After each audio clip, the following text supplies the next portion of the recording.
Welcome everybody to this month's National Equine Conference call for the month of August. Thanks for joining, and thanks to those of you that have submitted speaker or topic suggestions. I greatly appreciate any topic or speaker suggestions. Just a couple of announcements before we begin. First, the U.S. Animal Health Association Committee on Equine, their committee meeting is Monday, November 3rd from 10:15 to 12:15. And that is the information that the Dr. Joe Fish and Dr. Mike Odian presented on the last call. So again, just a reminder, USHA, Committee on Equine, everyone is welcome to attend that meeting on Monday, November 3rd from 10:15 to 12:15. Also would like to call to your attention that the AAEP convention, the American Association of Equine Practitioners Convention, December 6th to the 11th in Colorado. Both of these events are in Denver, Colorado. Registration is now open for the AAEP convention. The next call we will have is going to be on September 11th, the next National Equine Conference call.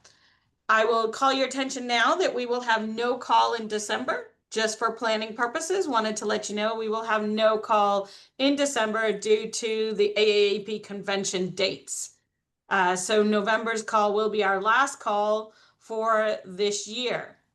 So again, if you have any questions or comments, please feel free to reach out to me and any suggestions.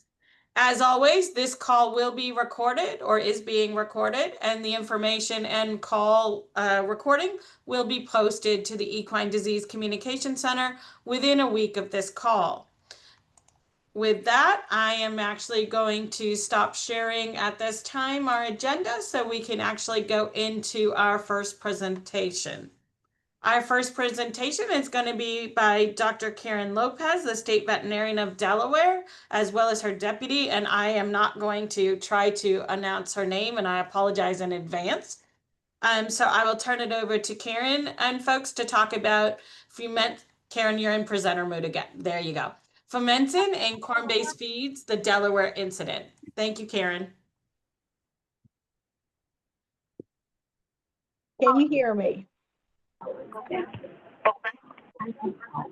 Katie, can you hear me? Yes, we can. All right, perfect. Hi there, this is Karen Lopez from Delaware, Saho. Unfortunately, Natalia is out of the office today with her son who's not feeling well, so it's just going to be me doing the presentation today. But wanted to talk to you guys a little bit about a essentially disease outbreak that we had back in April and May of this year with fumonisin in corn-based feeds in horses. I guess to be in touch. So in mid-April, our office began receiving additional requests for neurologic testing in horses. And although it's not really our season here in Delaware, we did honor requests to submit samples from horses for West Nile virus, Eastern equine encephalitis, and then of course, rabies. And all of these results did come back negative. By early May, we were starting to hear rumors about multiple horses dying on the same premises, and there was toxicity suspected. On May 12th, we received a phone call from an equine owner and an equine vet practice giving us some more information about their suspicions about a possible case of toxicity.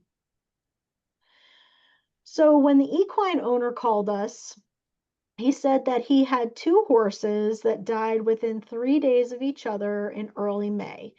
And Natalia and I were a little suspicious if these cases were actually associated with each other, because the first horse had colicked a month earlier and then died acutely in the last few days.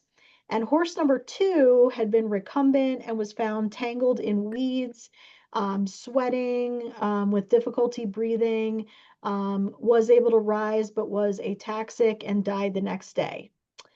Because of the rumors that this equine owner had heard about a possible feed toxicity being associated, he shared with us that he was feeding a whole corn product obtained from feed store A, and that this store was obtained in bulk from feed distributor A. He had many hundreds of pounds of bags of corn that were unlabeled but purchased directly from the feed store, which, as I said, had previously purchased them from feed distributor A. We were able to get a sample of that corn and we submitted it to Dairyland Laboratories on May 14th.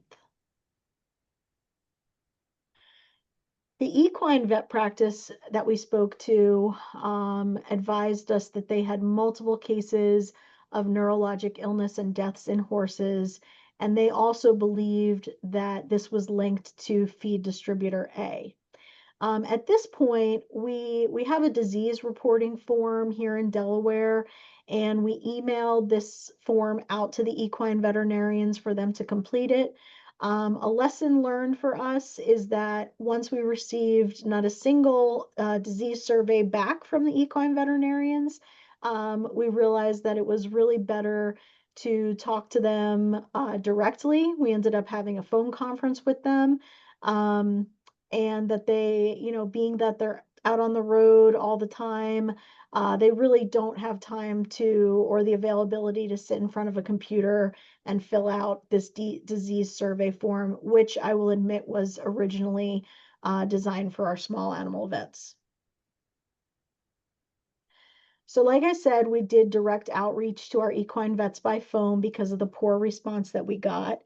And this was actually the day that we got test results back on that feed sample that we had submitted.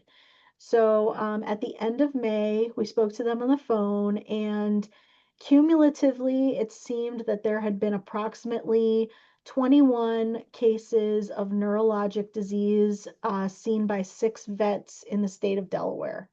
And 11 of those cases were known to have been eating feed from feed stores A and B, both of which purchased food from that feed distributor A. The cases were centered in Kent County, which you can see on our map here. We only have 3 counties in Delaware, so it's our central county here, where Dover is. Dover is our capital. And a lot of the clients were not calling veterinarians to come out and see their horses. They were using a local farrier for mineral and herb treatments, and we were getting a lot of this information about sick and deceased horses by word of mouth. The clinical signs that were being reported included head pressing, ataxia, hypermetria, running through stalls and fences, barrel rolling, thrashing, recumbency, and death. And one necropsy was performed at New Bolton Center on one of these clinical horses, and the diagnosis was toxic encephalopathy. I'm hoping that this video works for you because one of our vets actually took a video of one of the horses and sent it on to me. So let's see if this works.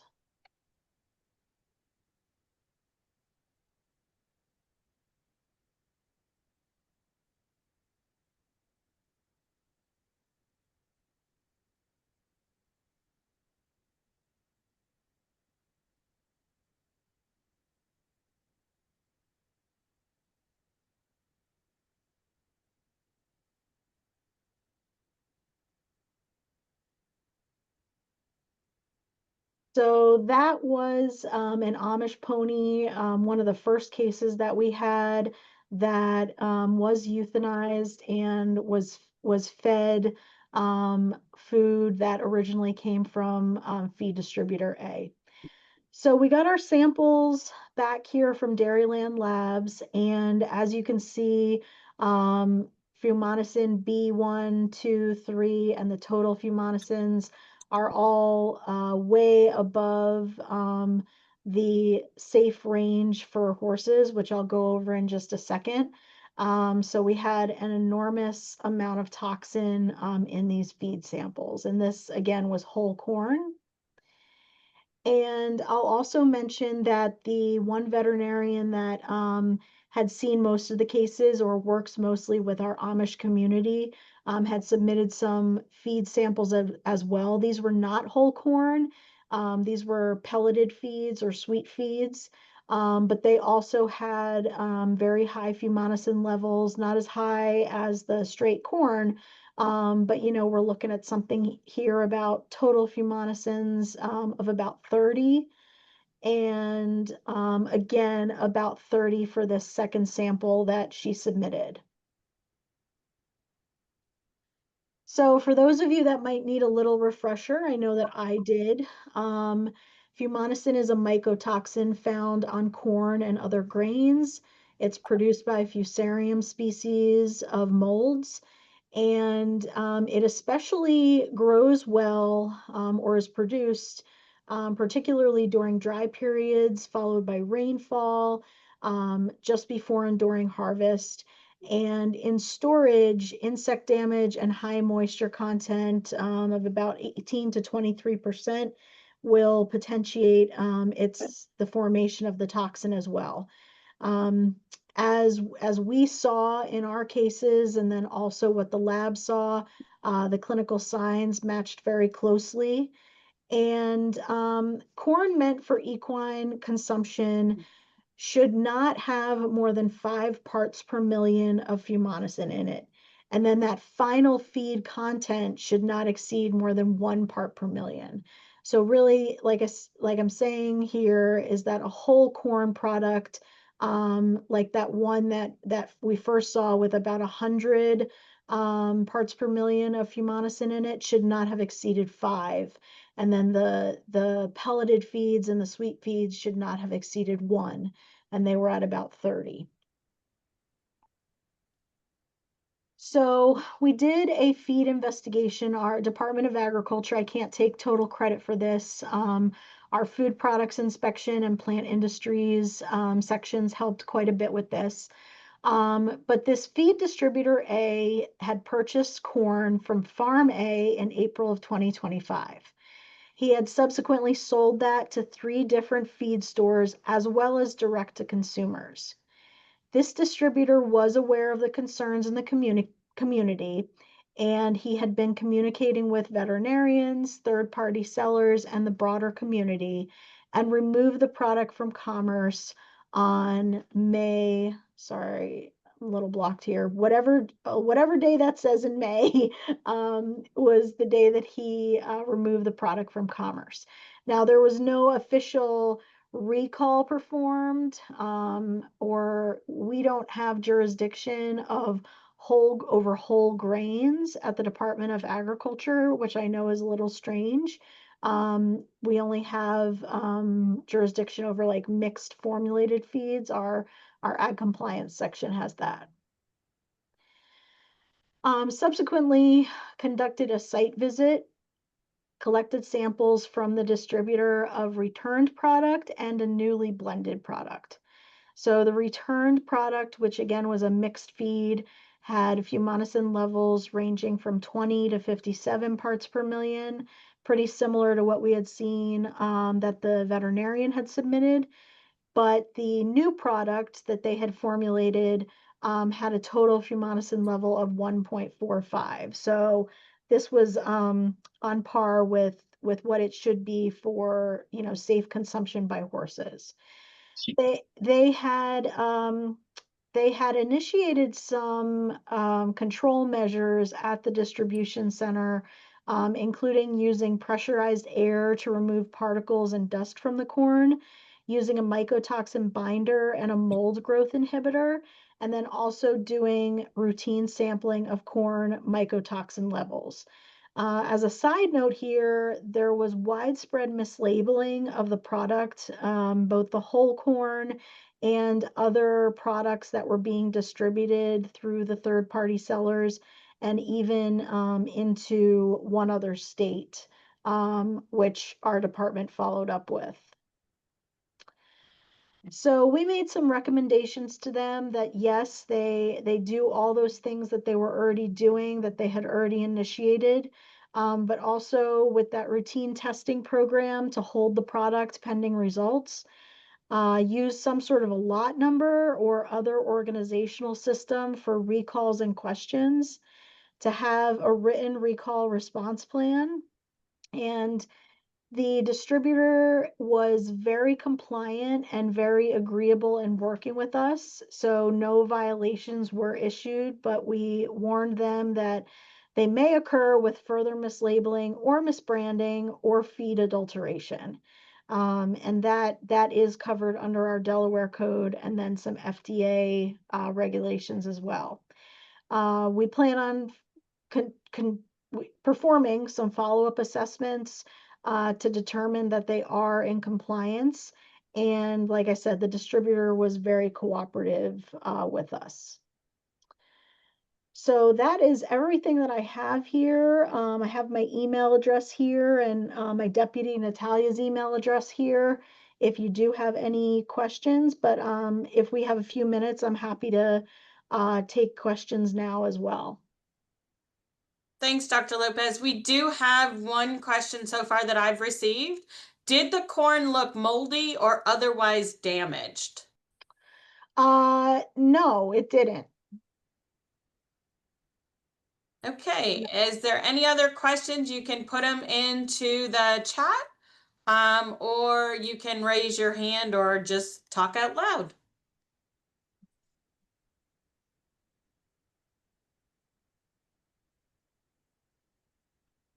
All right, I'm seeing none. Karen, thank you so much for your time. That's a great presentation and a word to the wise on what we have to look at for our neurologic horses, not just our disease side. So thank you very much for your time. Thanks, Katie. At this time, I am going to ask, do we have anybody from the Kansas Department of Agriculture on? Was Dr. Smith able to get on?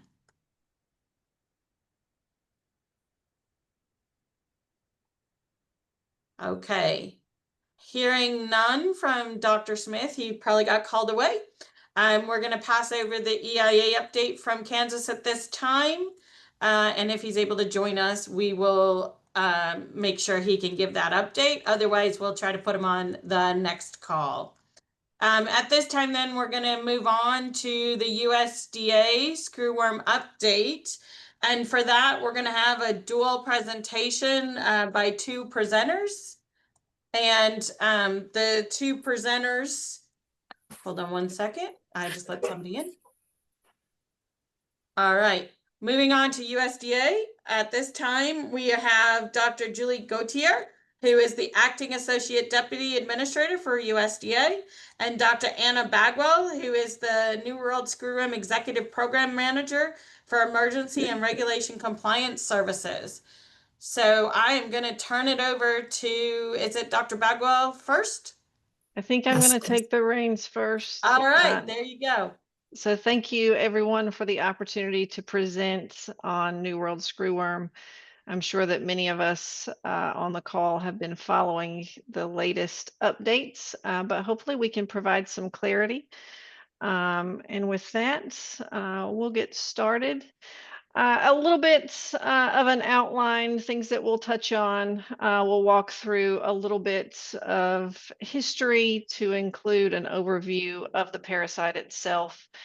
I'll give an overview of the current outbreak situation in Mexico, and then Dr. Gautier will discuss our domestic preparedness activities. So what is New World Screwworm? Typically, if I was providing this presentation in a face-to-face format, I would ask folks to raise their hand if they have any history or memories of New World Screwworm from childhood. Often there is maybe one or two hands raised, but most of us in the United States do not have any experience treating New World Screwworm directly. This is a parasitic fly. It targets warm-blooded animals.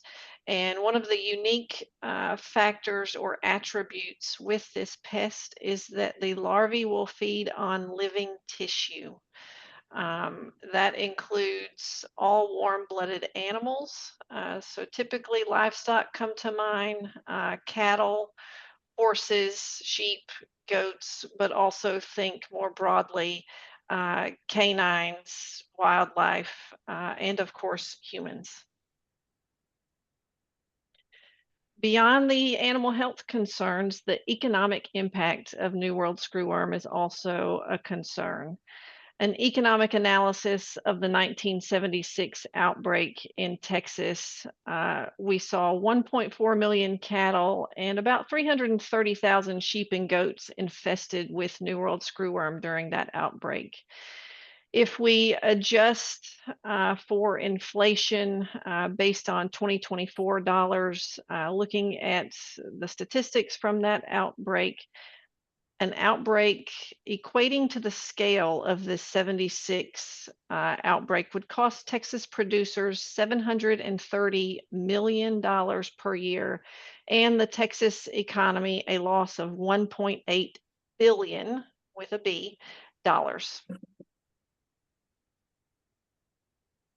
I do apologize. A word to the wise. Hopefully, no one is enjoying lunch. There are a couple of graphic photos to follow on these slides. Again, I mentioned that any warm-blooded animal can be infested.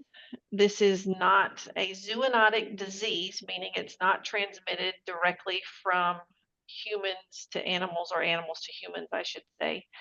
And it's not directly transmitted between animals themselves, right? Animal to animal. It does require the fly as part of the transmission cycle. And you see pictured here this white material, which is an egg packet that a female will typically lay on the edges of a wound. Again, I already mentioned that one of the unique attributes is the larvae can feed from living tissue, which is distinct from other cochleomia. And also important to note that a single female can lay a large number of eggs, upwards of 200 to 300 eggs at a time. So clinically, what is the picture that we see? This picture is an image of a dog. This is a very severe lesion. And you see larvae, hundreds of larvae pictured there, which you can see. Oftentimes, you may also see just a small wound with a pocket. And once you dig a little bit deeper, that's when you reveal larvae embedded in the tissue there. You'll also see a bloody discharge at times, certainly a foul smell. And the animal itself may be depressed or a little bit off, if you will.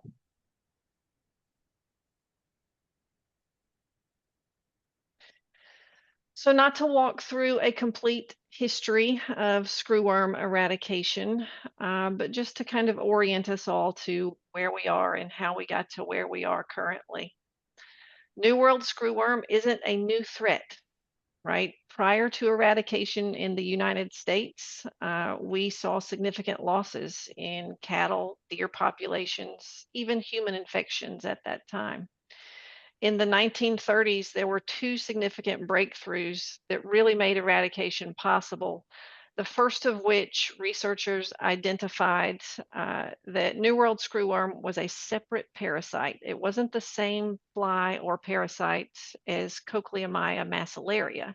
This was, in fact, Cochleomia hominovorax.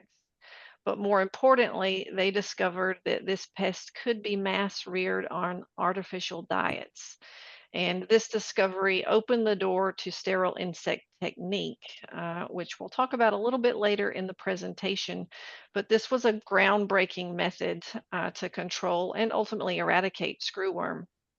Sterile insect technique was employed in the 1950s. Florida was releasing sterile flies. Texas followed soon thereafter, and by 1966, the U.S. was declared free of New World screwworm. We did continue to see reinfestations, and that's when we realized that we also needed to continue further eradication efforts and suppress New World screwworm and push it further south. At that time, Congress authorized an international cooperation, a binational program, if you will, that pushed this pest south through Mexico and Central America until we reach the Darien Gap, which is what you see circled here on this image.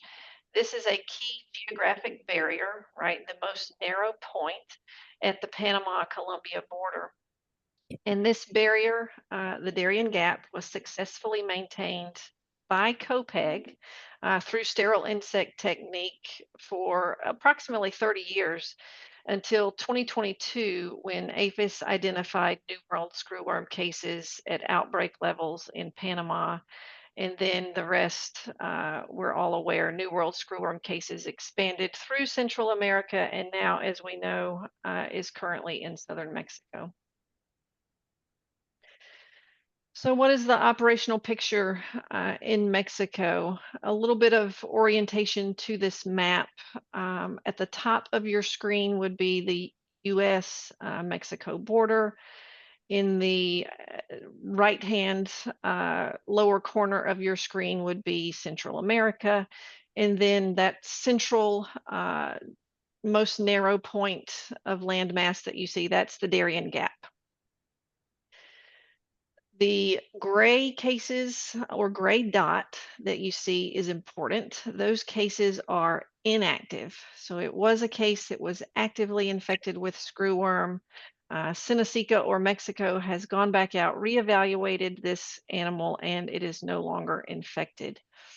If you recall, the most northern historical detection, which is that most northern gray dot that you see on the map, this case was reported in early July, and it greatly increased awareness of the outbreak. I want to highlight and emphasize that this case is now inactive. And then you see the red cases down below the historical case, are the active cases. That inactive case, that northern case, was approximately 370 miles from the Texas border.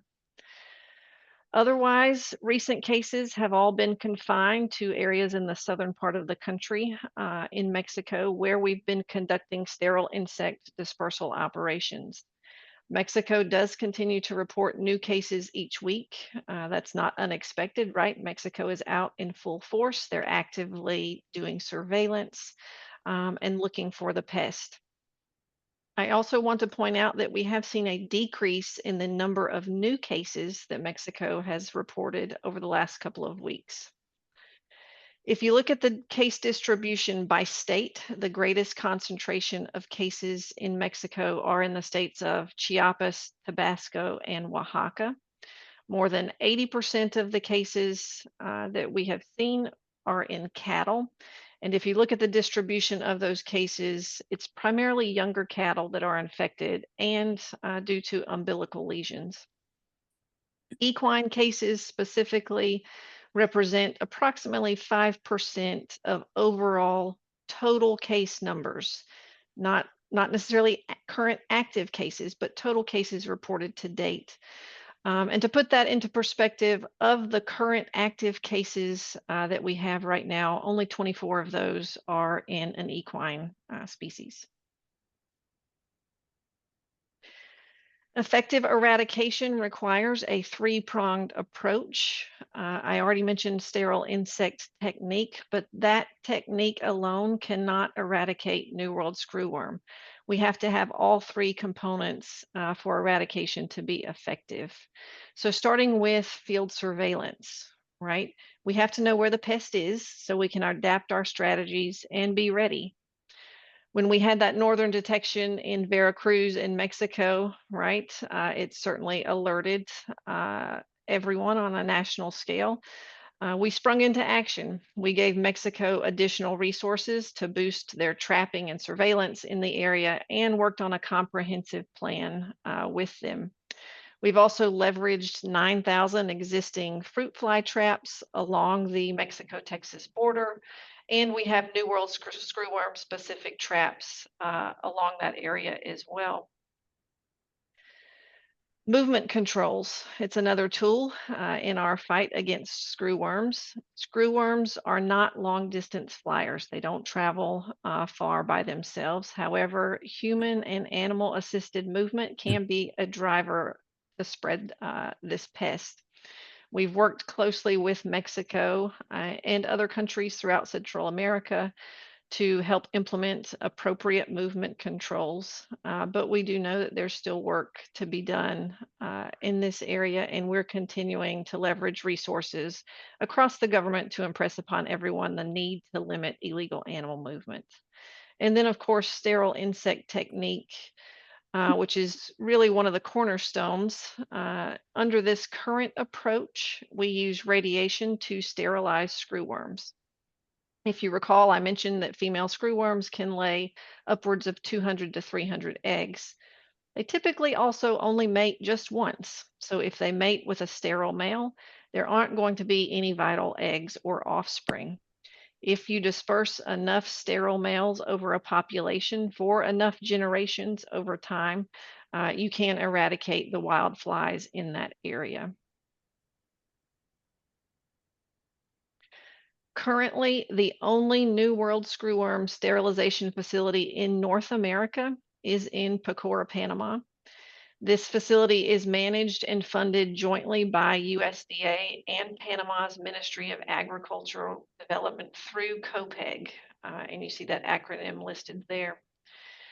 This facility, if you think back to the map I showed with the Darien Gap, this facility is responsible for maintaining that gap and did so phenomenally, right, for 30 years.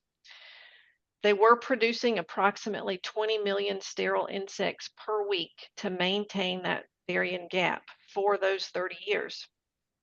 And then they began ramping up sterile insect production in response to the New World screwworm outbreak as it spread through Central America. And now weekly production is at full operational capacity, and COPEG went from 20 million sterile insects per week to now approximately 100 million sterile insects per week, which they are currently maintaining and producing. Another map. This map, again, to orient everyone up to the top of the map, kind of top left, would be the US-Mexico border. The lower right corner would be Central America. The red pinpoints that you see are active cases, and then you see a green overlay. This is where we are actively dispersing sterile insects. And if you remember that case that I mentioned, the historical most northern case in Veracruz that is now inactive, that was 370 miles from the US border and identified in early July, we are continuing to disperse sterile insects over that area as well. We're working closely with Mexico, as I said, to support containment and eradication. We quickly identified resources to support immediate trapping needs. We've conducted site visits to evaluate capacity, offer technical guidance, review outbreak data, and we've committed to regular follow-up visits and continued engagement as we work side by side with Seneca. COPEG, I already mentioned, is our single sole source of sterile screwworm production in the world in Panama. They've increased production efforts dramatically, but they have reached their maximum production capacity at 100 million sterile flies per week that we are dispersing solely in Mexico. Looking at the importance of this resource, our sterile flies, the Secretary invested $21 million in Mexico's efforts to renovate an existing sterile fruit fly facility. This facility is in Matapa, and once complete in the next year or so, that sterile fly facility will add about 60 to 100 million flies per week to the 100 million that COPEG is already producing. Of course, everyone knows that on June 18th, Secretary Rollins announced our 5-pronged approach to address New World screwworm and enhance USDA's already robust ability to detect, control, and eliminate the pest. Our goal is to stop the pest and push it back to the Darien Gap. That includes stopping the pest from spreading in Mexico, again, through our continued collaboration as we support Mexico's trapping surveillance plans, establishing those animal movement controls, and also using our sterile fly production. We also are making sure that we protect our borders. Our cattle tick riders are patrolling the border, and we're training staff along with state partners to maximize our readiness. We're also building a dispersal facility at Moore Air Base. Once that facility is operational later this year, we'll be able to disperse 100 million flies from that facility. These flies will be supplied by COPEG, the facility in Panama, and sent directly to our dispersal facility at Moore Air Base, and be available for our dispersal should the need arise. Part of that strategy is to also evaluate new technology. Technology that could be employed in screwworm production, but also looking at any innovations for traps and lures. And hopefully many of you were able to participate in one of our 4 listening sessions that we held about a month ago. And with that, I will turn it over to Dr. Gauthier to discuss our domestic activities. Thanks very much.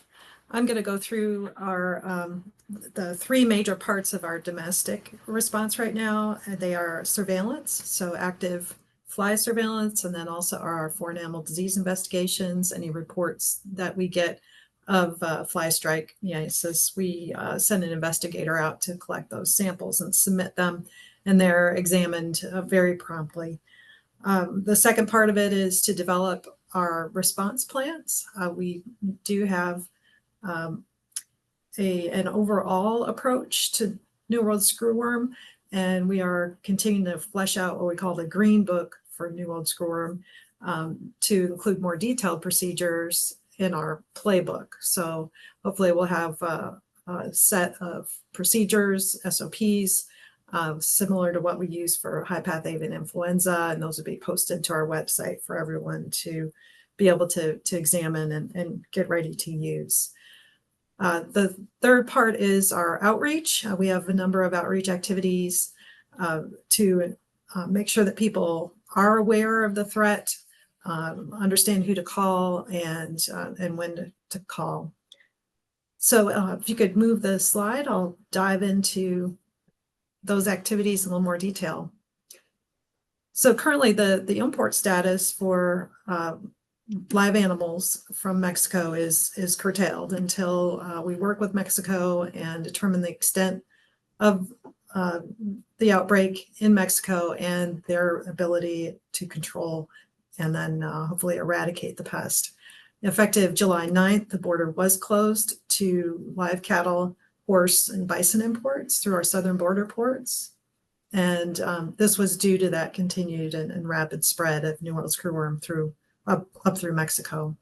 And particularly alarming was that case in Veracruz on July 8th. That was about 360 miles north of where it had been previously, and alarmingly close to our border.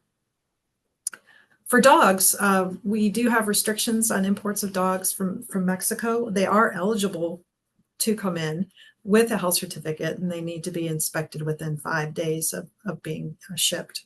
They need to be certified to be free, or they've been treated and found to be free of New World screwworm before they can enter. Next slide. We are conducting fly surveillance in South Texas as a proactive approach to being able to identify flies if they near our border.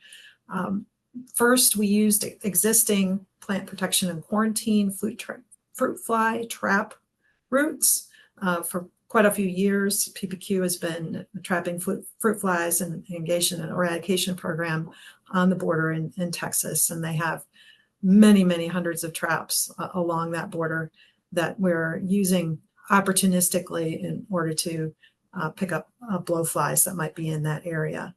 And then in addition to that, just recently we've launched fly trapping using very specific New World screwworm type lures and traps. And we've employed almost 100 of those along that Texas border, and placing them in areas where we can get to them, first of all, and where the habitat by satellite imagery shows us that this would be a favorable place for flies to go. So we choose those locations quite carefully for best effect. You can see in the photo that we've got an old style triangular sticky trap, and then the newer model that we're currently employing in the field is a cylindrical, essentially a piece of a plastic pipe that is colored black, and it's sticky, and it has the lure attached to it, and we can collect flies from those cylinders. We do we want to extend that trapping effort to other Southwest border states. So we're talking with Arizona, New Mexico, and California about strategically placing some traps in reasonable habitat in those areas so that we can monitor that area for fly encroachment also. Next slide, please. As far as developing our response policy, I've mentioned that we published the Green Book, which is what we're calling our New World Screwworm response strategy. And that's on our website. You can go ahead and take a look at that now. That was published in June. And that's a very overall high-level strategy towards responding to a New World Screwworm infestation. The playbook is intended to provide more detail and specific procedures, such as movement control, implementing that New World Screwworm response as far as zones and the various activities that might occur, whether it's an affected area or a buffer area. And right now that playbook is in development, and we're having a lot of discussions with our stakeholders and collecting state animal health official and industry input into that playbook and how that might work. Next slide, please. We've got a number of outreach materials that are available to you now, and you can take a look at the code there to either go to the site or download some of these materials. But if you go to our website, we've got a lot of information there, outbreak information that's updated regularly. We've got maps. We've got a sterile insect technique info sheet, so that can help you explain to people what SIT is and how that works. And we can move on to the next one. We've also got the economic analysis posted that shows how devastating this pest would be if it were to invade the United States at this point.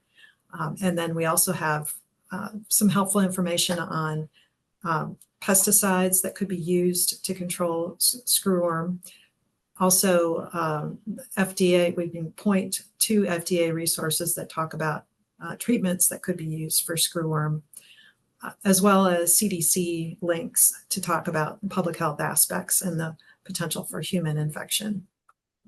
We also have our our dog entry requirements posted on that website too. So if somebody's concerned about importing a dog from a screwworm affected country, that's available on the website. Showing you a picture here of the handout regarding sterile insect technique. It goes over at a high level how that works. Has a picture of the Kopek facility, which is a really fascinating place to visit, that fly farm. And that is available for you to share with any of your clients or other stakeholders. Next slide, please. In addition, we've got a pest alert that can be printed and handed out. We've got a brochure, some cards that help you identify the maggot or the fly, a number of links to tell people where to report cases, suspect cases, and a number of other fact sheets that would be helpful in this case. So it's a great website to check out. Next slide, please. Got a picture of our brochure, a little trifold brochure that could be downloaded, printed out, and then something you can provide to any of your clients or concerned individuals you talk to about screwworm. Picture of our pest alert fact sheet. Need a one-page handout describing New World Screwworm. There it is. And we have just completed 2 webinars. One of them was targeted for veterinarians and animal health officials, and then the other was for animal industry participants. They were just one yesterday and one the day before. Those were recorded, and we will post the links once they're available to our website so that people can watch those webinars. I understand that we had far more people wanting to attend those webinars than we did have slots on the webinar platform. I think we had over 1,000 people sign up, register to attend those webinars. So hopefully we'll have additional opportunities to share that information. And I believe that is it. This is the famous screwworm jar where NVSL has been collecting those larvae for over 70 years. So that's a beautiful sight when you walk into the parasitology laboratory. If you have any questions about New World Screwworm, we do have that email address there. And of course, you can reach out to Anna or I, and we'd be happy to help with questions. So thanks, Julie and Anna. At this time, due to timing, Dr. Smith has gotten on so he can give the EIA update. And there are questions that I put in the chat that I have received. So if you all could answer, I know I see Dr. Brault starting to answer those. So if you all could answer those while we transition to Dr. Smith, we'd greatly appreciate that. Thanks, guys, for your time. Thank you. Dr. Smith, I'm going to transfer to you. He is the Kansas State veterinarian, and he's going to give us an update on the EIA cases. Well, excellent. And thank you, Katie, very much. And my apologies for my tardiness. Yeah, I was in an area I didn't have service, so I had to run up the hill. So I do appreciate your willingness to let me visit with you. So no, I don't foresee my update is taking long. We think this outbreak that we recently had here in Kansas, if you want to call it that, is fairly contained and right now looks to be somewhat resolved. We're still waiting for our 60-day retest period, so we'll see from that perspective with that. But to give a little bit of background, we did have a horse that was presented to a veterinary clinic here in Kansas that was clinical, was showing some fairly significant symptoms of anemia, high fever, lethargy, frankly, respiratory distress. They did pull a Coggins test on that horse, sent it in, and it came back positive on that respect. Or I shouldn't say they sent it in. They actually had a lab on site that they ran it, came positive. We sent it onto NVSL. Unfortunately, during that time frame, that horse did go ahead and die, succumb to that. And so we instituted a quarantine on the facility. That facility was a boarding and training stable. Had about 60 plus horse, 67 horses, I think, on site of very different usage. Pleasure horses, rescue horses. We actually had a small group of horses that on the site that had been involved in match racing or unsanctioned racing, if you want to call it that, as well as just a lot of performance horses from local shows and that type of thing. So we had all kinds of horses on that facility. We instigated a full stable test on it that same week, got the results back. We unfortunately had 4 more horses that were positive on that facility, as well as we had 2 horses that were basically came back as undetermined. Through NVSL, it looked like the part of the ELISA was positive, and then we got a negative on it. So we classified them as basically undetermined. We're in the process now of going back out and pulling blood on those 2 horses at a 30-day interval to see exactly where we may be on that. So all in all, we had 5 positive horses on this facility. All of them were in the same barn on that facility. There was multiple barns on it. The 5 horses were all within one location or one region of that same barn. All of them were, the owners reported that several of them had not been off site for an extended period of time, up to at least 2 years, but all of them had been associated to unsanctioned racing events in the past or were currently being used for that purposes. So again, we feel like the outbreak was very contained, and the fact that that's the only facility around that region that we've have any indication.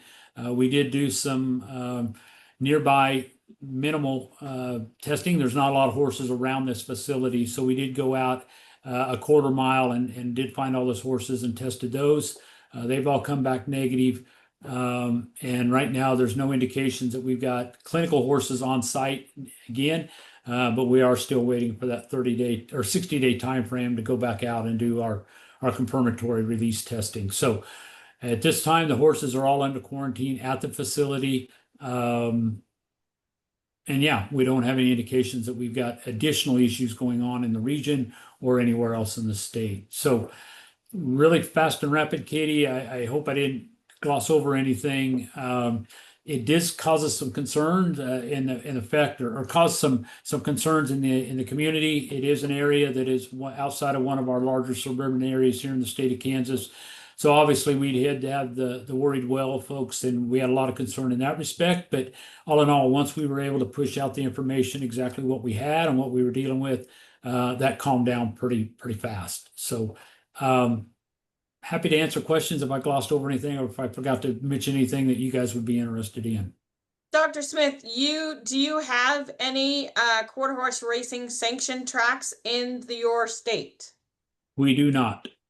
We do not. We're getting close to one, or there's work on one to bring one back, but we haven't had one in several years here in the state of Kansas. And have you all recognized or identified unsanctioned tracks in your state? Yes, I have to say we have. We've got some where these guys reported. They all went out of state to attend these races.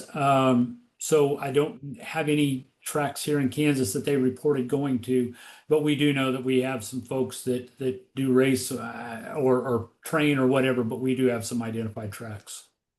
And in this barn, you said there was a mixed population of horses, so it wasn't just quarter horse racing horses in this barn, correct? That's correct. Yep. Okay, so all the risk factors of Yes. transmission. Yep, very much so. The other thing I did fail to mention, when we did our follow-up testing on the entire stable, we did test for paraplasmosis at the same time, and none of those horses, all horses were negative for paraplasmosis, including the clinical horse. Oh, very interesting. Any other questions? Well, I'm not seeing any or hearing any. Dr. Smith, thank you for running up the hill and getting on with us. I am going to turn back to the topic of screwworm and the map that was shared. I'm gonna, or the data that was shared, I'm gonna show you the map and the case numbers. So this is the information that USDA has just provided. And you can go to this link that they provided, which tells you the total numbers. And then by state, or excuse me, by country. And you can see for all of the countries, there's been 916 horses confirmed cases out of 20,000.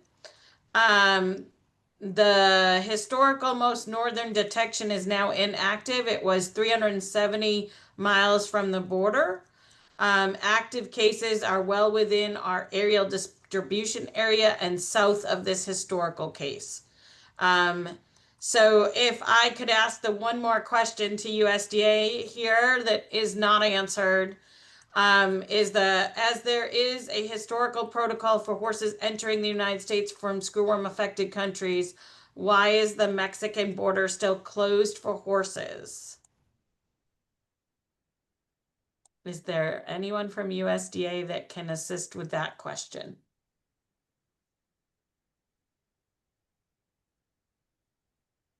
That's not a question that I could help you with, as far as the analysis that went into the secretary's decision to close those border ports. So I don't have an answer for you. Okay. Is there any additional information or timeline for opening the border? For Not at our this horse? time. Not at this time. Okay. As our horse industry and our cattle industry is very interested, especially the cattle that are used in some of our competition side of things, is very interested in getting these horses and cattle moved in. Specifically for horses at this time, they can only fly in, and that's a significant challenge for getting horses in.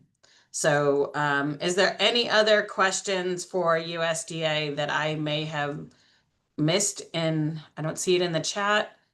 Any other questions or comments for USDA on the screwworm topic.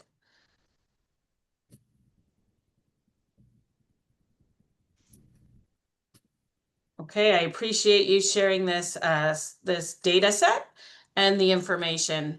Any other questions in general? All right. If not, we will see you on the next monthly call. Thank you to our speakers today. We greatly appreciate your time and efforts. And everyone have a great rest of your day.